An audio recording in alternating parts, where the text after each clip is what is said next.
ഇന്ന് നമുക്ക് എന്തൊക്കെ ലക്ഷണങ്ങളാണ് ശരീരം കാണിക്കുന്നത് വൃക്കരോഗങ്ങളുണ്ടെങ്കിൽ എന്ന വിഷയത്തെക്കുറിച്ച് സംസാരിക്കാം.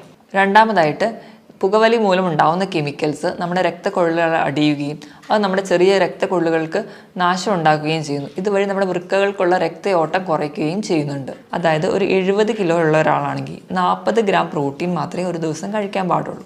പ്രോട്ടീൻ കഴിക്കുമ്പോൾ തന്നെ നമ്മുടെ റെഡ് മീറ്റ് പൂർണ്ണമായും ഒഴിവാക്കുക. റെഡ് മീറ്റ് എന്ന് പറയുമ്പം പോത്തിറച്ചി, താറാവിറച്ചി ഇതൊക്കെ പൂർണ്ണമായും ഒഴിവാക്കുക. അതിന് പകരം വെജിറ്റബിൾ പ്രോട്ടീൻസ് കൂടുതലായി കഴിക്കുക. ഇതിന് പ്രധാന കാരണം നമ്മുടെ ശരീരത്തിൽ യൂറിയയുടെ അളവ് കൂടുതലായി നിൽക്കുന്നത് കൊണ്ടാണ്. ഇതോടൊപ്പം തന്നെ നമ്മുടെ രക്തത്തിൽ HBയുടെ അളവ് കുറയുന്നത് കൊണ്ട് നമുക്ക് വിളർച്ച ഉണ്ടാവുന്നതായും കാണാം. അപ്പം നമ്മൾ ഫ്രൂട്ട്സ് കഴിക്കുകയാണെങ്കിലും ഒരു പരിധിയിൽ കൂടുതൽ കഴിക്കരുത്.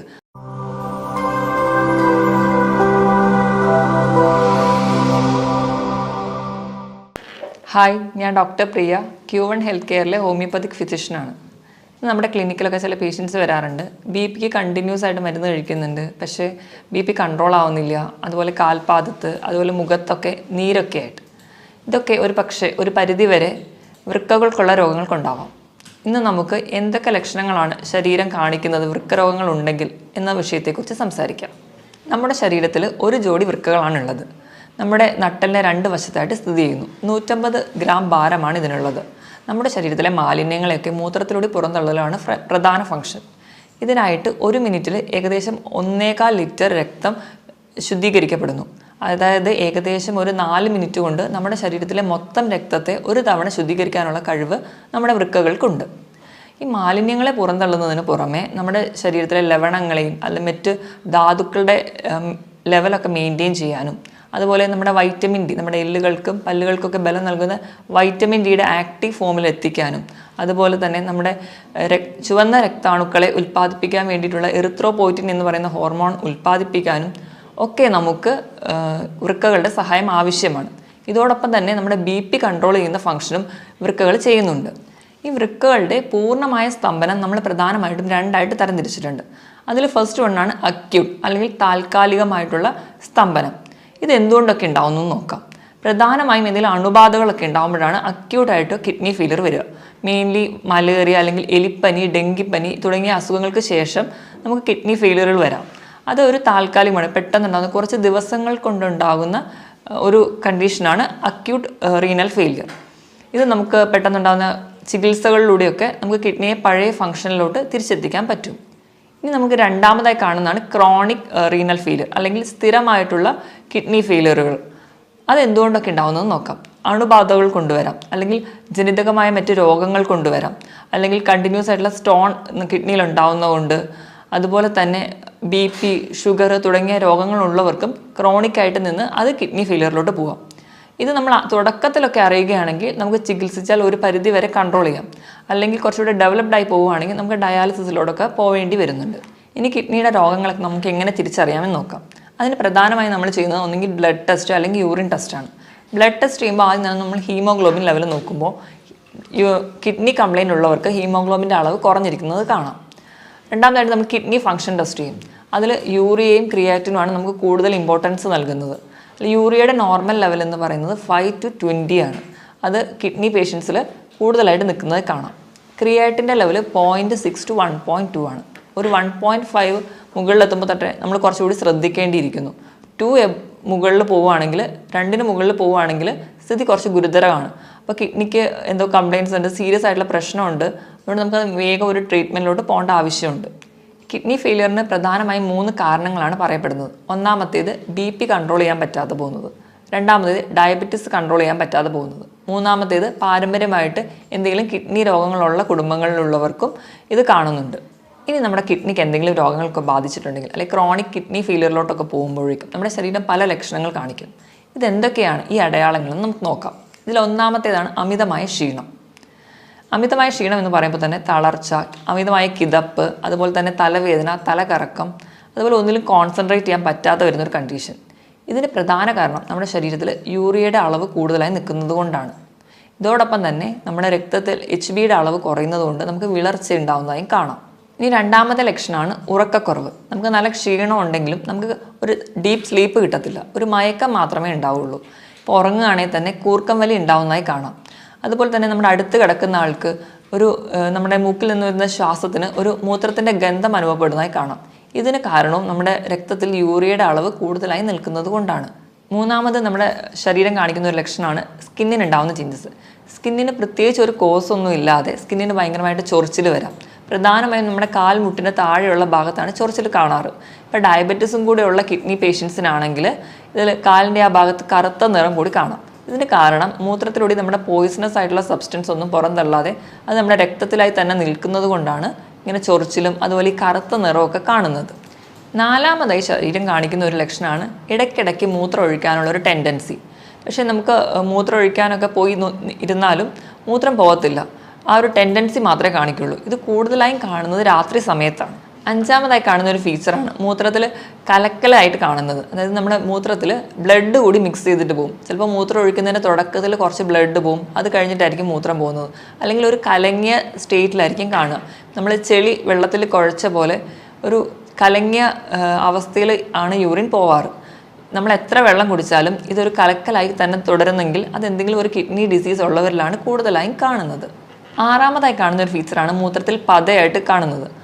അത് നമ്മുടെ മുട്ടയുടെ വെള്ളയൊക്കെ എടുത്ത് അടിച്ച് പതപ്പിച്ച് കഴിഞ്ഞാൽ നമ്മുടെ പാത്രത്തിൻ്റെ സൈഡിൽ ഇങ്ങനെ കുമിള പോലെ പറ്റി പിടിച്ചിരിക്കുന്നില്ലേ, ആ ഒരു സ്റ്റേറ്റിൽ നമ്മുടെ മൂത്രം പോകുമ്പോൾ കാണാൻ പറ്റും. അതുപോലെ കുമിളകളൊന്നും പൊട്ടാതെ പതയായിട്ട് തന്നെ നിൽക്കുന്നുണ്ടെങ്കിൽ അതും ഒരു കിഡ്നി ഡിസീസിനുള്ള ഒരു അടയാളമായിട്ട് കാണുന്നു. ഇനി ഏഴാമതായി ശരീരം കാണിക്കുന്ന ഒരു ലക്ഷണമാണ് കണ്ണിന് ചുറ്റുമുള്ള തടിപ്പ്, അല്ലെങ്കിൽ നമ്മൾ അതിനെ പഫിനെസ് എന്ന് പറയും. ഇതിന് പ്രധാന കാരണം എന്ന് വെച്ച് കഴിഞ്ഞാൽ നമ്മുടെ ശരീരത്തിന് ആവശ്യമായിട്ടുള്ള പ്രോട്ടീനുകൾ കിഡ്നി വഴി പുറന്തള്ളുകയും അതിന് പകരം പോയിസണസ് ആയിട്ടുള്ള സബ്സ്റ്റൻസ് രക്തത്തിൽ അടിയുന്നതും കൊണ്ടാണ്. നമ്മൾ കിഡ്നി വഴി നമ്മുടെ ശരീരത്തിന് ആവശ്യമുള്ള പ്രോട്ടീൻ പോകുന്നതിനോടൊപ്പം തന്നെ നമ്മുടെ മസിലുകളിലുള്ള പ്രോട്ടീനും അവ പുറന്തള്ളുന്നു. അപ്പോൾ നമ്മുടെ മസിൽസൊക്കെ കുറച്ചുകൂടെ വീക്കാവും. അതുപോലെ കിഡ്നി പേഷ്യൻസൊക്കെ ഇങ്ങനെ മെലിഞ്ഞ് വരുന്നതായിട്ട് നമുക്ക് കാണാം. ഇനി എട്ടാമതായിട്ട് ശരീരം കാണിക്കുന്ന ഒരു ഫീച്ചറാണ് കാൽപാദത്തിലൊക്കെ നീരുണ്ടാവുന്നത്.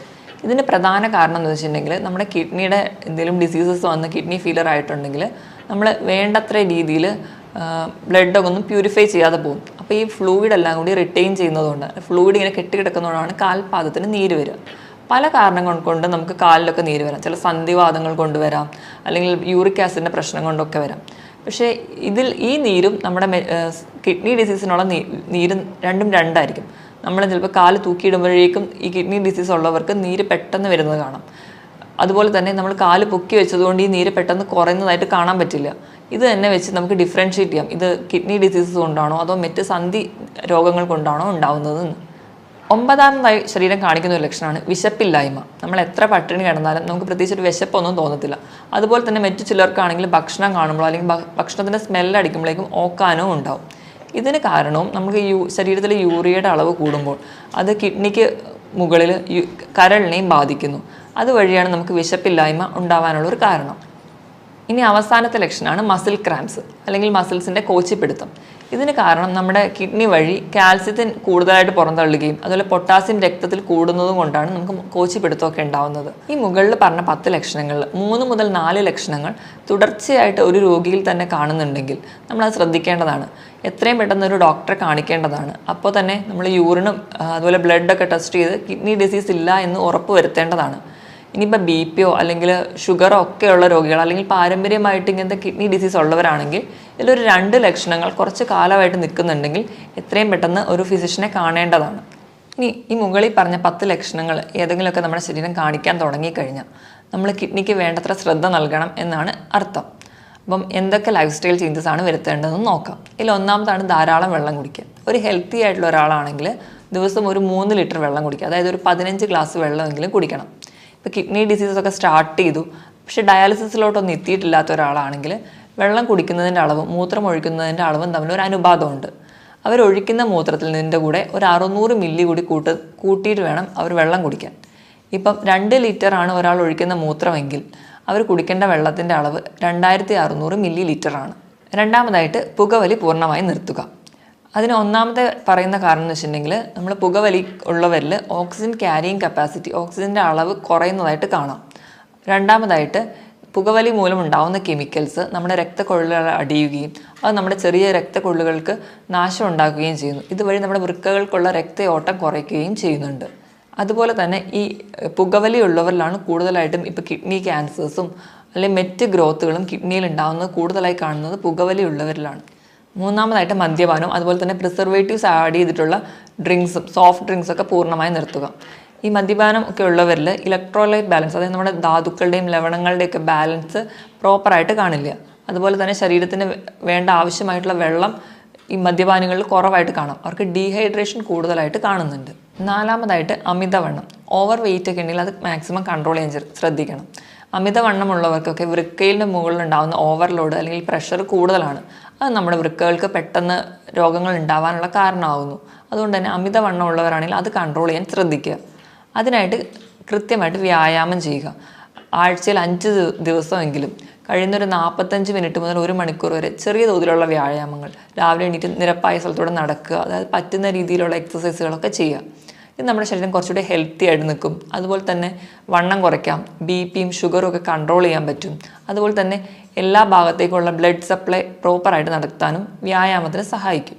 ഇനി ആറാമതായിട്ട് നമുക്ക് ചെയ്യാൻ പറ്റുന്നൊരു കാര്യമാണ്, നമുക്ക് BP ഉണ്ടെങ്കിൽ, അത് രക്തസമ്മർദ്ദമോ അതുപോലെ ഷുഗറൊക്കെ ഉള്ളവരാണെങ്കിൽ അത് കൺട്രോൾ ചെയ്യാൻ ശ്രദ്ധിക്കുക. അത് നമ്മുടെ ഭക്ഷണത്തിലൂടെയും കൺട്രോൾ ചെയ്യുക. അപ്പോൾ എന്തെങ്കിലും മെഡിസിൻസ് ഒക്കെ എടുക്കുകയാണെങ്കിൽ കൃത്യസമയം തന്നെ മെഡിസിൻ കഴിക്കാൻ വേണ്ടി ശ്രദ്ധിക്കുക. അതുവഴി നമുക്കൊരു പരിധി വരെ കിഡ്നി ഡിസീസിലോട്ടൊന്നും എത്താതെ നമ്മുടെ ശരീരത്തിനെ പ്രൊട്ടക്റ്റ് ചെയ്യാൻ പറ്റും. അടുത്തതായിട്ട് ചിലരൊക്കെ ആണെങ്കിൽ നമുക്ക് ചെറിയ വേദനകളോ ഒക്കെ വരുമ്പോൾ തന്നെ ഡോക്ടറെ ഒന്നും കാണാതെ സ്വന്തമായിട്ട് മെഡിസിൻസ്, അതായത് പെയിൻ കില്ലേഴ്സൊക്കെ കഴിക്കുന്നവരിൽ കിഡ്നി ഡിസീസസ് കൂടുതലായി കാണുന്നുണ്ട്. അതുകൊണ്ട് തന്നെ നമ്മൾ മാക്സിമം സ്വന്തം ചികിത്സിക്കാതെ ഒരു ഡോക്ടറെ എപ്പോഴും കൺസൾട്ട് ചെയ്യാൻ ശ്രദ്ധിക്കുക. ഇനി ലാസ്റ്റായിട്ട് നമുക്ക് ഫുഡിൽ എന്തൊക്കെ ചേഞ്ചസ് വരുത്തണം നോക്കാം. നമ്മൾ നോർമലി ഹെൽത്തി ആയിരിക്കുമ്പോൾ കഴിക്കുന്ന ഒരു ഫുഡിൽ 4ൽ 1 ഭാഗം മാത്രമേ നമുക്കിപ്പോൾ കിഡ്നി ഡിസീസ് ഉണ്ടെങ്കിൽ കഴിക്കാൻ പാടുള്ളൂ. അതുപോലെ തന്നെ നമുക്ക് പ്രോട്ടീൻ, നോർമലി ഹെൽത്തി ആയിട്ടുള്ള ഒരാളാണെങ്കിൽ 1 കിലോ ആണ് നമ്മുടെ ബോഡി വെയിറ്റെങ്കിൽ അതിനനുസരിച്ച് 1 ഗ്രാം പ്രോട്ടീനാണ് കഴിക്കേണ്ടത്. അതായത് 80 കിലോയുള്ള ഒരാളാണെങ്കിൽ ഒരു ദിവസം 80 ഗ്രാം പ്രോട്ടീൻ കഴിക്കണമെന്നാണ് നോർമലി പറയാറ്. പക്ഷേ ഒരു കിഡ്നി പേഷ്യൻസ് ആണെങ്കിൽ 1 കിലോ ബോഡി വെയ്റ്റിന് 0.8 ഗ്രാം മാത്രമേ പ്രോട്ടീൻ കഴിക്കാവൂ. അതായത് ഒരു 70 കിലോ ഉള്ള ഒരാളാണെങ്കിൽ 40 ഗ്രാം പ്രോട്ടീൻ മാത്രമേ ഒരു ദിവസം കഴിക്കാൻ പാടുള്ളൂ. പ്രോട്ടീൻ കഴിക്കുമ്പോൾ തന്നെ നമ്മൾ റെഡ് മീറ്റ് പൂർണ്ണമായും ഒഴിവാക്കുക. റെഡ് മീറ്റ് എന്ന് പറയുമ്പം പോത്തിറച്ചി, താറാവിറച്ചി, ഇതൊക്കെ പൂർണ്ണമായും ഒഴിവാക്കുക. അതിന് പകരം വെജിറ്റബിൾ പ്രോട്ടീൻസ് കൂടുതലായി കഴിക്കുക. വെജിറ്റബിൾ പ്രോട്ടീൻസിൽ വരുന്നതാണ് പനീർ, കൂണ്, പയർ, കടല, പരിപ്പ് തുടങ്ങിയ ധാന്യങ്ങളും. രണ്ടാമതായിട്ട് നമ്മൾ കൊഴുപ്പ് കഴിക്കേണ്ട അളവാണെങ്കിൽ, കൊഴുപ്പെന്ന് പറയുമ്പോൾ നമ്മുടെ ഫാറ്റ്, അത് നമുക്ക് പല രീതിയിൽ കിട്ടും. നമുക്ക് മുട്ടയുടെ മഞ്ഞയിൽ നിന്ന് കിട്ടാം, മീൻ കഴിക്കുന്ന വഴി കിട്ടാം, നമ്മൾ ഉപയോഗിക്കുന്ന എണ്ണ, നെയ്യ്, ഇതിൽ നിന്നൊക്കെ നമുക്ക് കൊഴുപ്പ് കിട്ടും. ഒരു ദിവസം ഒരു ഹെൽത്തി ആയിട്ടുള്ള ഒരാളാണെങ്കിൽ ഒരു 50 ഗ്രാം മാത്രമേ കൊഴുപ്പ് കഴിക്കാൻ പാടുള്ളൂ. പക്ഷേ ഒരു കിഡ്നി ഡിസീസ് ഉള്ള ഒരാളാണെങ്കിൽ അതിൻ്റെ പകുതി മാത്രമേ ഒരു ദിവസം കൺസീവ് ചെയ്യാൻ പാടുള്ളൂ. ഇനി ലാസ്റ്റായിട്ട് ലവണങ്ങൾ എന്ന് പറയുമ്പോൾ സോഡിയം ഉണ്ട്, പൊട്ടാസ്യം, കാൽസ്യം, ഫോസ്ഫറസ് ഒക്കെ ഉണ്ട്. ഇതിൻ്റെ ലെവൽ എങ്ങനെ മെയിൻറ്റെയിൻ ചെയ്യാം? കൂടുതലായിട്ടും ഈ ലവണങ്ങളൊക്കെ ഉള്ളത് നമ്മുടെ പച്ചക്കറികളിലാണ്. അപ്പോൾ നമ്മൾ പച്ചക്കറികളൊക്കെ കഴിക്കുമ്പോൾ അതാദ്യം വേവിച്ച് അതിൻ്റെ വെള്ളം ഊറ്റി കളഞ്ഞിട്ട് വേണം കഴിക്കാൻ. ഈ ഒരു പ്രോസസ്സിന് നമ്മൾ ലീച്ചിങ് എന്നാണ് പറയുക. ഇപ്പോൾ ഇലക്കറികളിലാണെങ്കിൽ കോളിഫ്ലവർ, ബ്രക്കോളി, ക്യാബേജ്, ഇതൊക്കെ വൈറ്റമിൻ C നിറഞ്ഞതുമാണ്. അതുപോലെ തന്നെ നമ്മുടെ കിഡ്നി ഡിസീസൊക്കെ പ്രിവെൻറ്റ് ചെയ്യാൻ വളരെ നല്ലതാണ്. പക്ഷേ ഇതൊക്കെ കഴിക്കുന്നതിനോടൊപ്പം തന്നെ ഇത് വേവിച്ച് ഇതിൻ്റെ വെള്ളം ഊറ്റി കളഞ്ഞിട്ട് വേണം കഴിക്കാനെന്ന് ശ്രദ്ധിക്കുക. പൊതുവെ എല്ലാ രോഗങ്ങൾക്കും നമ്മൾ ഫ്രൂട്ട്സും വെജിറ്റബിൾസും ആണ് കൂടുതലായിട്ട് കഴിക്കാൻ പറയുക. അപ്പോൾ നമ്മൾ ഫ്രൂട്ട്സ് കഴിക്കുകയാണെങ്കിലും ഒരു പരിധിയിൽ കൂടുതൽ കഴിക്കരുത്. കാരണം ഫ്രൂട്ട്സിലൊക്കെ കൂടുതലും പൊട്ടാസ്യമാണ് അടങ്ങിയിരിക്കുന്നത്. അപ്പോൾ പൊട്ടാസ്യം കൂടുതൽ ചെന്നിട്ടുണ്ടെങ്കിൽ അത് കിഡ്നി ഡിസീസിന് കൂടുതൽ ബുദ്ധിമുട്ടുണ്ടാക്കുകയേ ഉള്ളൂ. അപ്പോൾ പൊട്ടാസ്യം കുറഞ്ഞുള്ള ഫ്രൂട്ട്സാണ് ആപ്പിൾ, പൈനാപ്പിൾ, അതുപോലെ തന്നെ ബെറി, ഇതിലൊക്കെ പൊട്ടാസ്യം വളരെ കുറവാണ്. ഇതൊക്കെ കൂടുതലായിട്ടും കഴിക്കാൻ വേണ്ടി ശ്രദ്ധിക്കുക. അതുപോലെ പേരയ്ക്ക പൊട്ടാസ്യം കുറഞ്ഞൊരു ഫ്രൂട്ടാണ്. ഇനി പൊട്ടാസ്യം കുറച്ച് കൂടുതലായിട്ട് നിൽക്കുന്ന ഫ്രൂട്ട്സുകളാണ് മാതളം, അതുപോലെ ഓറഞ്ച്, ഏത്തപ്പഴം, അതുപോലെ കരിക്കിലും പൊട്ടാസ്യം കൂടുതലായിട്ട് നിൽക്കുന്നുണ്ട്. കരിക്കൊക്കെ കിഡ്നി പേഷ്യൻസ് സ്ഥിരമായിട്ട് ഉപയോഗിക്കാതിരിക്കുന്നതാണ് നല്ലത്. ഇനിയിപ്പോൾ നമ്മൾ ഏത്തപ്പഴമൊക്കെ കഴിക്കുകയാണെങ്കിൽ അത് പുഴുങ്ങി കഴിക്കുമ്പോൾ പൊട്ടാസ്യം ഒരുപാട് വെള്ളത്തിലൂടെ നഷ്ടപ്പെടുന്നുണ്ട്. അപ്പോൾ കുറച്ചും കൂടി കിഡ്നി ഡിസീസ് ഉള്ളവർ ഏത്തപ്പഴമൊക്കെ പുഴുങ്ങി കഴിക്കുന്നതാണ് കുറച്ച് കൂടുതൽ ബെറ്റർ. ഇനി ഉപ്പിൻ്റെ അളവ് പറയുകയാണെങ്കിൽ കിഡ്നി പേഷ്യൻസ് ഒക്കെ ഉണ്ടെങ്കിൽ ഒരു 4 ഗ്രാമിൽ കുറവ് ഉപ്പ് മാത്രമേ ഒരു ദിവസം ഉപയോഗിക്കാൻ പാടുള്ളൂ. ഇപ്പം നമ്മുടെ വീട്ടിലൊക്കെ ആരെങ്കിലും കിഡ്നി പേഷ്യൻസ് ഒക്കെ ഉണ്ടെങ്കിൽ നമ്മൾ ഭക്ഷണം പാചകം ചെയ്യുമ്പോൾ എപ്പോഴും ഉപ്പിടാതെ പാചകം ചെയ്യുക. എന്നിട്ട് അവർക്ക് വേണ്ടിയിട്ടുള്ള ഒരു പോർഷൻ മാറ്റി വെച്ച് അതിൽ വളരെ കുറച്ച് ഉപ്പ് മാത്രം ചേർക്കുക. എങ്കിൽ മാത്രമേ നമുക്ക് ആ ഉപ്പിൻ്റെ ലെവൽ മെയിൻറ്റെയിൻ ചെയ്യാൻ പറ്റുള്ളൂ. നമുക്കറിയാം നമ്മൾ സയൻസും അല്ലെങ്കിൽ മെത്തേഡ്സൊക്കെ ഇത്രയും ഡെവലപ്ഡ് ആയിട്ട് നിൽക്കുന്ന ഒരു സ്റ്റേജിലാണെങ്കിൽ പോലും കിഡ്നിയെ പോലെ തന്നെ ഏറ്റവും ചെറിയ മൈന്യൂട്ടായിട്ടുള്ള മാലിന്യങ്ങൾ പോലും പുറന്തള്ളാൻ പറ്റുന്ന ഒരു മെക്കാനിസം അല്ലെങ്കിൽ ഒരു മെഷീനും ഇന്ന് വരെ കണ്ടുപിടിക്കാൻ പറ്റിയിട്ടില്ല. ഇപ്പോൾ ഡയാലിസിസ് മെഷീൻസും ഒക്കെ ഉണ്ടെങ്കിലും അതും ഒരു കിഡ്നി ഫങ്ഷൻ ചെയ്യുന്ന പോലെ നമുക്ക് ഫങ്ഷൻ ചെയ്യാൻ പറ്റത്തില്ല. അപ്പോൾ മുകളിൽ പറഞ്ഞ പോലെ കൃത്യമായിട്ട് ഡയറ്റും അല്ലെങ്കിൽ കൃത്യമായിട്ട് തന്നെ നമ്മുടെ ജീവിതശൈലികളിലൊക്കെ മാറ്റം വരുത്തിയാലും അല്ലെങ്കിൽ കൃത്യമായി വ്യായാമം ചെയ്യുന്നത് വഴി ഒരു പരിധി വരെയൊക്കെ നമുക്ക് കിഡ്നി ഡിസീസസ് കൺട്രോൾ ചെയ്യാൻ പറ്റും. ഇതിനോടൊപ്പം തന്നെ കിഡ്നി രോഗങ്ങൾക്കുള്ള ഫലപ്രദമായ ചികിത്സയും ഹോമിയോപ്പതിയിലൂടെ ലഭ്യമാണ്. ഇനി മറ്റൊരു ഹെൽത്ത് ടോപ്പിക്കുമായിട്ട് വീണ്ടും കാണുന്നതുവരെ നന്ദി.